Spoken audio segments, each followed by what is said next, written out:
Bienvenidos. Hoy vamos a explorar la búsqueda de la verdad en el contexto del movimiento teosófico. Como sabemos, la búsqueda de la verdad es una característica importante dentro de la tradición teosófica. Probablemente todos nosotros estaremos de acuerdo con las palabras que pronunció Jesús, en las que decía que la verdad os hará libres. Sin embargo, esto no es tan simple o directo como puede parecer. La búsqueda de la verdad, especialmente de la verdad espiritual, ha sido en realidad un reto para la humanidad. Ha dividido a la gente, ha llevado a que luchen entre sí. En nombre de la verdad se ha torturado y matado a los infieles. Los que se han atrevido a decir verdades incómodas también han sido o condenados a muerte o atacados en su reputación e influencia. Así que la verdad es una búsqueda peligrosa. Y para que la verdad nos haga libres, debemos ser extraordinariamente sabios y humildes. Porque esta búsqueda de la verdad también ha perjudicado al movimiento teosófico. Como todos sabemos, dentro de nuestro movimiento hay divisiones, e incluso en ocasiones hay mala voluntad entre diferentes grupos. De hecho, esta conferencia se creó para intentar sanar alguna de esas heridas en las que el movimiento teosófico ha incurrido en la búsqueda de la verdad.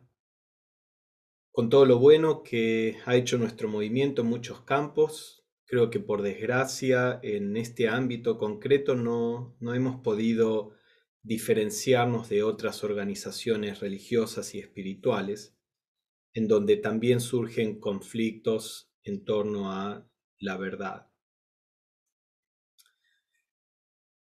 Hoy es todavía común el leer o el escuchar algunas declaraciones dogmáticas acerca de la verdad en diferentes autores o organizaciones, como esto es teosofía, estas son las enseñanzas auténticas, aquello es pseudo-teosofía. Esta actitud, por supuesto, hace que sea difícil para los teósofos de las distintas tradiciones cooperar, para sentir amor y buena voluntad con cada uno entre nosotros. ¿No es cierto? Obviamente estoy hablando del movimiento teosófico en su conjunto. Hay muchos individuos y grupos que no se han involucrado en este tipo de división. Pero, como recién decía, esta conferencia es un intento que trata de reunir a todas las personas que sienten de esta manera, que sienten que uno debería estar unido, que siente que no debería haber divisiones en el movimiento teosófico, para ver si podemos encontrar distintas formas de salvar esta brecha. Entonces, la idea es que si pensamos en profundidad y examinamos cuidadosamente este punto, creo que nos daremos cuenta que es muy difícil cooperar si venimos con la actitud de nosotros tenemos la verdadera doctrina y los otros grupos no.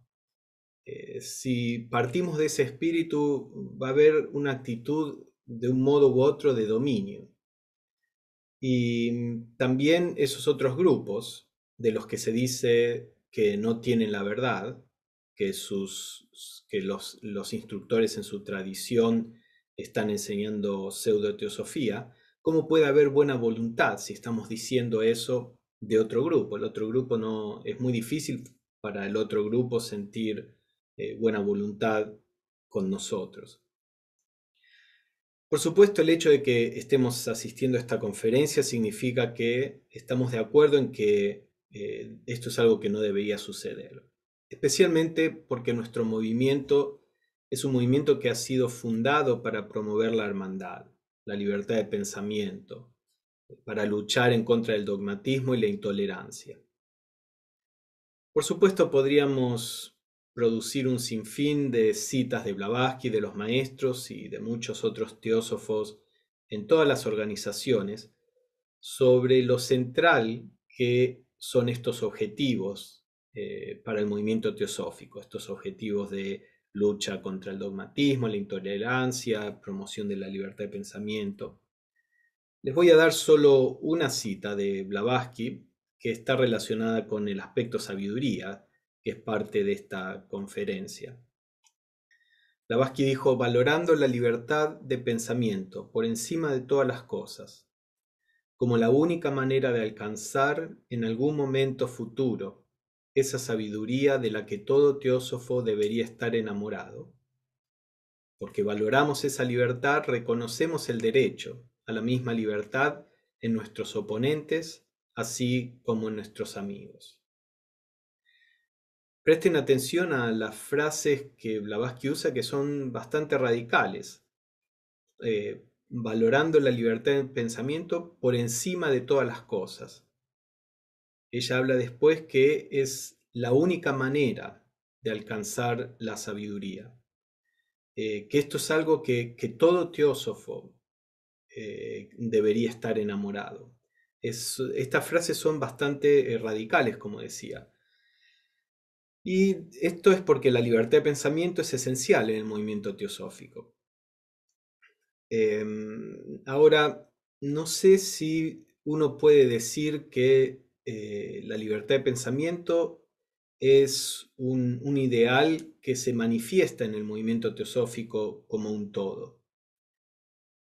Por supuesto, siempre hay tiempo de enmendar los errores y acercarse más y más al ideal. Y creo que eso es parte de lo que estamos intentando hacer aquí. Ahora bien, además del hecho de que la actitud de tratar de declarar qué es la verdadera teosofía, en contraposición con las enseñanzas que no son teosofía, además de que esto no es verdaderamente útil para el objetivo de generar una unidad, yo diría que también esa idea está basada en una falta de comprensión de lo que es la verdad, especialmente cuando nos referimos a las verdades esotéricas. Como dice el lema de la Sociedad Teosófica que eligió Blavatsky, la verdad está más allá de todas las enseñanzas. Por supuesto, esta no es la traducción oficial que se ha adoptado por los distintos grupos teosóficos. La traducción tradicional es: no hay religión más elevada que la verdad. Pero si uno examina las palabras sánscritas, esta que acabo de decir es una buena traducción. Satya significa verdad, Nasti Paro significa más alto que o más allá de todo, y Dharma significa religión, pero también de un modo más expansivo, es toda enseñanza espiritual o toda doctrina. Y bueno, muchos otros definiciones que no tienen que ver con la idea de enseñanza. La palabra Dharma es muy amplia y también significa deber, lo, etc. Pero bueno, en el contexto en que Blavatsky tradujo la palabra Dharma es el contexto de religión o enseñanza religiosa, o en una forma más general, enseñanza. Así que podríamos traducir o parafrasear lo que este lema significa de distintas formas usando estas definiciones. Por ejemplo, este lema está diciendo que ninguna enseñanza puede contener la verdad, porque la verdad está más allá de toda enseñanza. Ninguna enseñanza puede contener la verdad. También no hay ninguna enseñanza que sea superior a la verdad. O ponerlo de otra forma, todas las enseñanzas son inferiores a la verdad. O podríamos decir también: ninguna palabra puede expresar correctamente la verdad. Otra forma, la verdad no es algo de lo que se puede escribir o hablar. Tal vez esto les recuerde al Tao Te Ching, que dice que el Tao, en nuestro caso la verdad, de la que se puede hablar no es una verdad, no es la verdad real o la verdad última. También otra forma de traducir, estoy tratando de traducir el lema de distintas formas, así entendemos los distintos aspectos de lo que este lema está diciendo. Porque otra forma sería que todas las descripciones de la verdad son parciales, son relativamente erróneas. Estoy, por supuesto, parafraseando el significado del lema. Ahora, si la verdad está más allá de todas las palabras, de todas las enseñanzas, de todos los conceptos, de todas las descripciones, eso significa que lo que leemos en los libros no es verdaderamente real. También podríamos decir, lo que leemos de los libros es parcialmente erróneo. Por lo tanto, es muy importante tener en cuenta que la palabra no es la verdad. Y no sé si esto lo tenemos en cuenta suficientemente. Porque este es el caso de todas las verdades, especialmente las verdades esotéricas.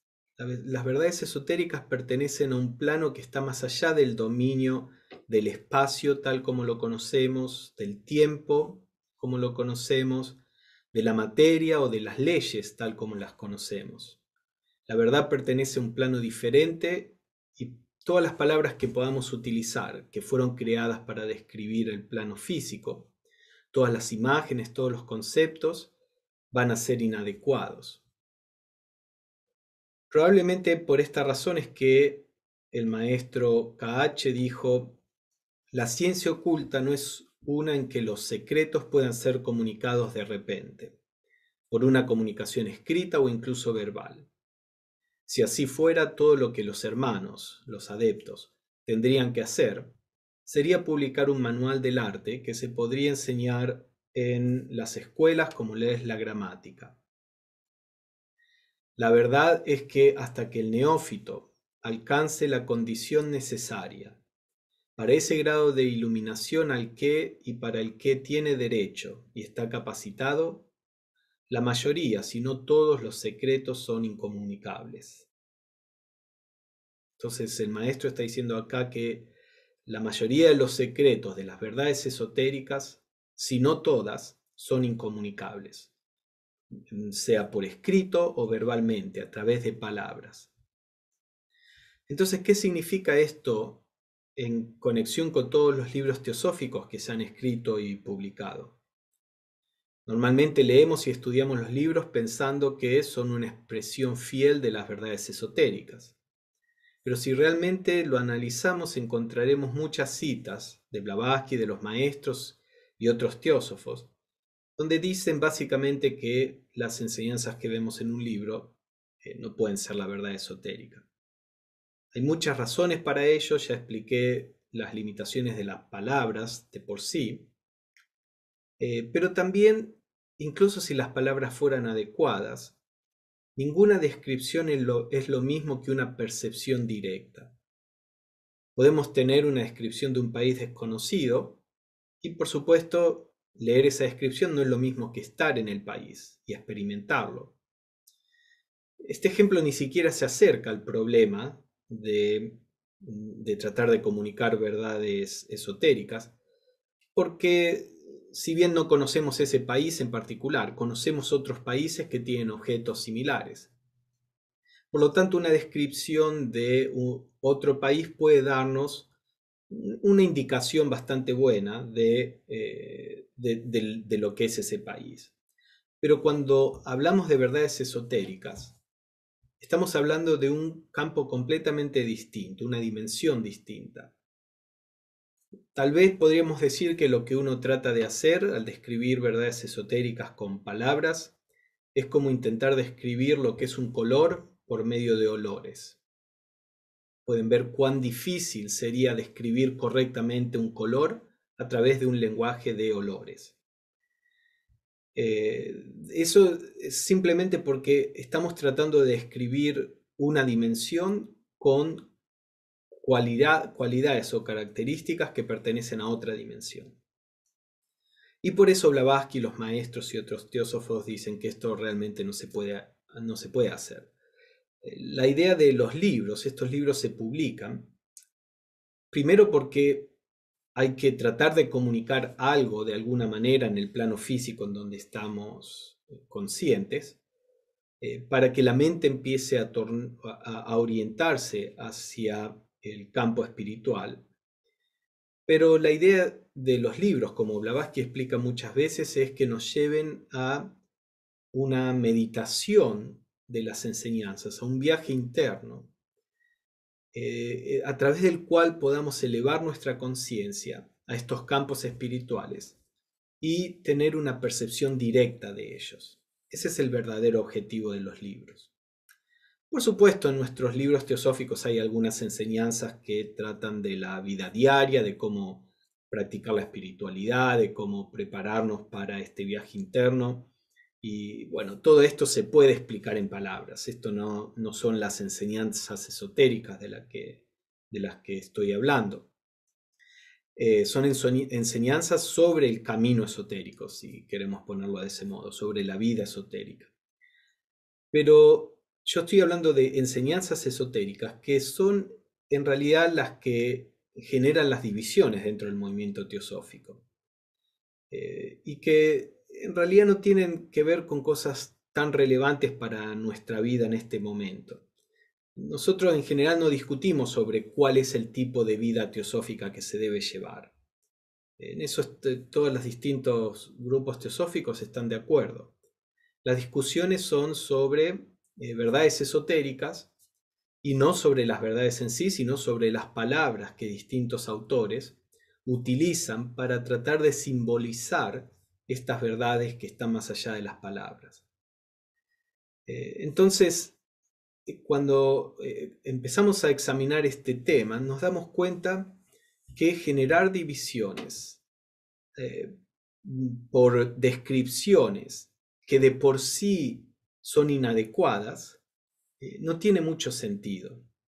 Y por lo tanto, declarar que cualquier expresión de la verdad en particular es la correcta y que las otras no, está llena de peligros. Por supuesto, esto no significa que no haya afirmaciones que son incorrectas, que todo es correcto. Obviamente hay algunas afirmaciones que pueden no tener nada que ver con la verdad y otras que pueden tener alguna conexión con la verdad. Pero el problema es el cómo determinar qué afirmaciones son correctas y cuáles no. Cuando hablamos de verdades esotéricas, esto no es fácil. No es algo que podemos determinarlo solo a partir de la información que tomamos de un libro. Así que examinemos esto. ¿Cómo tratamos la información esotérica? Les doy un ejemplo para que no sea tan abstracto. Encontramos una gran cantidad de información esotérica en la literatura teosófica. Por ejemplo, la idea de las cadenas planetarias, que dice que la Tierra es parte de una cadena de globos a través de los cuales ocurre la evolución. Pero después hay algunos autores que dicen que hay 7 globos en cada cadena planetaria. Otros autores dicen que hay 12. Algunos autores dicen que Marte y Mercurio son parte de la cadena planetaria terrestre. Y otros autores dicen que no. Entonces, cuando leemos estas cosas, ¿cómo decidimos? ¿Cómo determinamos cuál es la verdad? No hay manera de que ninguno de nosotros, individualmente, pueda verificar estas afirmaciones hasta que hayamos pasado por unas cuantas iniciaciones ocultas. Hay una cita en las cartas de los maestros en la que el maestro dice que ellos se dan cuenta que las personas no pueden investigar sobre esto y escribir en forma inteligente sobre todas estas cosas hasta después de la tercera iniciación. Esto fue dicho en el contexto de el libro que Mohini Chatterjee y Laura Holloway estaban tratando de escribir sobre antropogénesis, el hombre, fragmentos de una historia olvidada. Así que nos encontramos en esta situación. Tenemos estas diferentes teorías sobre los globos y las cadenas, etc. ¿Y cómo determinamos a cuál nos adherimos? Si somos sinceros, nos basamos en la autoridad, en la creencia. Por supuesto, puede ser una creencia en algo que tiene un sentido racional para nosotros. Pero esto no es mucho decir en el contexto de los autores teosóficos. Todas las enseñanzas teosóficas son bastante racionales e internamente coherentes, y todos los autores proponen un modelo que tiene sus propias justificaciones lógicas y racionales. Así que cuando tomamos una teoría en particular, si es una teoría teosófica, va a ser racional. Y la tomamos simplemente basados en la autoridad. Bueno, uno puede decir, ¿y qué pasa con la intuición? Mi intuición me dice que esta es la verdad. Bueno, seguro, pero a menos que seamos muy arrogantes, tenemos que reconocer que hay personas muy inteligentes, sabias e intuitivas que apoyan distintas teorías dentro del movimiento teosófico. No es que solo nosotros tenemos intuición. Todos estamos en un proceso de desarrollar la intuición y algunas personas sienten que una teoría es verdadera y otras personas sienten que otra teoría es verdadera. Sabemos que en este momento de la evolución la intuición está en un proceso de despertarse, así que nuestras intuiciones no son infalibles. Así que de nuevo, en la práctica, en última instancia, nos basamos en la autoridad. ¿Cuántas veces podemos haber estado en una situación en donde alguien produce una cita sobre una enseñanza que no es conocida por la gente de ese grupo y la gente pregunta, ¿quién dijo eso? Para determinar si tomar esa enseñanza o no. En este sentido es claro que estamos esperando o estamos tomando una decisión basada en la autoridad. O uno puede hacer un experimento y traer una cita de un autor y no mostrar el autor, quién fue el autor que lo dijo, y preguntarle a las personas si están de acuerdo o no con esa cita, sin saber quién lo dijo. Y ahí van a ver que sí, muchas veces nos basamos en la autoridad, en los autores en los que confiamos, para decidir si algo es verdadero o no. Ahora, no estoy diciendo que esto sea malo, es decir, no nos queda otra salida en este momento hasta que podamos tener percepciones directas de la verdad esotérica. Pero es importante tenerlo en cuenta porque esto nos ayuda a ser más honestos, más humildes, a reconocer que las teorías a las que adherimos no son algo que es intrínsecamente la verdad revelada, no lo sabemos, y que la adherimos por otras razones, por el tipo de relación que construimos con un autor en particular. Entonces uno puede tratar de profundizar. ¿Y quién es ese autor en particular? ¿Quién es la autoridad? ¿Quién es la persona en la que decidimos confiar? Podríamos decir que seguramente en el movimiento teosófico la mayoría de las personas confía en las enseñanzas de Blavatsky. Hay personas que dicen que la teosofía es solo lo que Blavatsky enseñó. Y por supuesto tienen el derecho de pensar de ese modo, pero si uno investiga las palabras de Blavatsky, ella misma estaba en desacuerdo con esto. Yo escribí un artículo en el Teósofo que se llama ¿Qué es la teosofía? Todo basado en citas de Blavatsky, donde es evidente que Blavatsky nunca consideró que la teosofía era lo que ella estaba enseñando y nada más. Pero la mayoría de los teósofos no se detienen en Blavatsky, también se basan en instructores posteriores que pertenecen a la tradición teosófica a la que ellos pertenecen también. Y aquí las cosas se complican más, porque volviendo al ejemplo anterior de las cadenas, uno podría decir, bueno, Blavatsky no habló de 12 globos, solo habló de 7, así que esa es la enseñanza teosófica, y la enseñanza sobre los 12 globos es pseudo-teosofía. U otra persona podría decir, bueno, HPV dijo que Marte y Mercurio no son parte de la cadena terrestre, así que esto es teosofía, y los que dicen que estos planetas son parte de la cadena es pseudo-teosofía. Pero cuando somos parte de la esto está dicho por dos autores de dos tradiciones distintas. Pero cuando el autor que pertenece a nuestra tradición dice algo distinto de HPB, nosotros decimos que en realidad él está expandiendo las enseñanzas esotéricas de Blavatsky que ella no pudo dar en ese momento. Y cuando leemos enseñanzas distintas de las de HPB en un autor que pertenece a otro grupo, ahí decimos que no, que esto no es una expansión, sino que es pseudoteosofía. Se entiende el ejemplo que estoy poniendo. Creo que tenemos que ser honestos en cómo nos relacionamos con las enseñanzas, porque solo de la honestidad puede venir la verdad. Ahora, esto no, de nuevo, con esto no quiero decir de que estemos haciendo algo mal, confiando en ciertos autores y no en otros.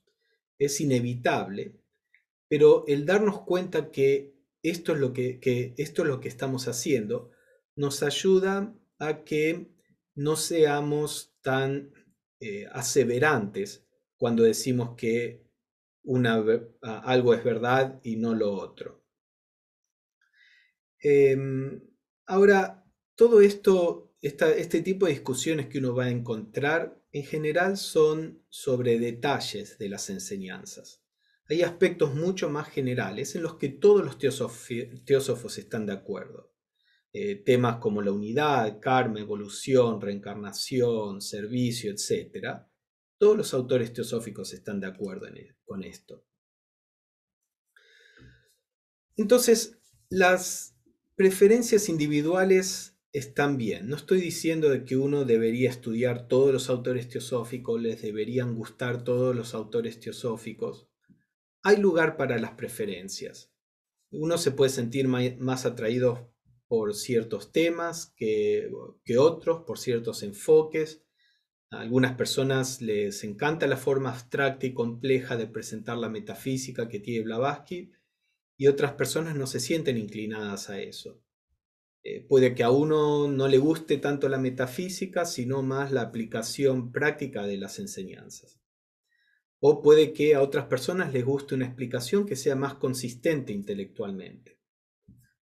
Todos somos distintos y uno nunca debería decir que un buen teósofo tendría que estudiar este autor en particular. Así que, como todos somos distintos, las preferencias personales están bien, son incluso necesarias, porque como personalidades somos todos limitados y eso nos hace que resonemos más con algunos aspectos que con otros. Entonces, la unidad no es una cuestión de borrar la diversidad, de eliminar la diversidad de modo que todos seamos lo mismo. La diversidad, de hecho, enriquece la unidad. La diversidad es el medio en que la unidad infinita puede manifestar sus infinitos aspectos distintos. Entonces, lo que tenemos que hacer es tener cuidado que esos aspectos de la unidad dentro de la diversidad que me parecen más apropiados, tener cuidado de no decir que esos aspectos son la verdad total. A mí me puede gustar ciertos autores, ciertos temas, ciertos enfoques, pero no puedo decir que lo que me guste a mí es la verdad última, es lo que le debería gustar a todos. Esto es bastante racional, ¿no es cierto? Pero muchas veces caemos en ese tipo de actitudes, en decir que lo que a mí me parece verdad es verdad para todos. Y también dentro de las organizaciones. No es que el movimiento teosófico debería fusionar todas las organizaciones en una. No le tenemos que tener miedo a la diversidad. Un cuerpo está compuesto de diversos órganos. Lo que hace a la unidad es el trabajar juntos, el no estar luchando uno con el otro. Entonces las organizaciones también desarrollan su propio enfoque, su propia personalidad, digamos. Algunas organizaciones están más enfocadas en ciertos temas o ciertos autores.